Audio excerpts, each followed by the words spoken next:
храм на самую тяжелую в году службу собрались старообрядцы. Марьиностояние началось сегодня в обед и будет продолжаться до вечера, пока верующие не совершат 1000 земных поклонов в память о молитвенном подвиге Марии Египетской. По библейской легенде, чтобы попасть в Иерусалим, она расплатилась своим телом, а потом почти 50 лет в полном уединении в пустыне вымаливала прощение. Юлия Шабанова подробнее.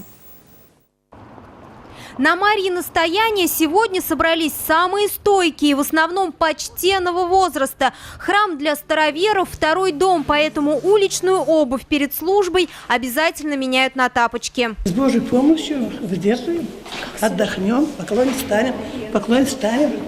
Так и продолжается 7 часов. Начинает службу владыка Ефимий. Он перенес 2 инфаркта, но все 7 часов будет наравне с мирянами совершать земные поклоны. После 900-го поклона, там ближе к 1000-му, уже ноги не держат, голова, может быть, не работает, работает только душа. И действительно тут мы можем ощутить какую-то 1000-ную часть того, что ощущает человек, который кается в пустыне. На Марьиностояние старообрядцы совершают земные поклоны каждые 20 секунд. 1000 поклонов в память о Марии Египетской. По легенде, бывшая блудница простояла на коленях в пустыне 17 лет.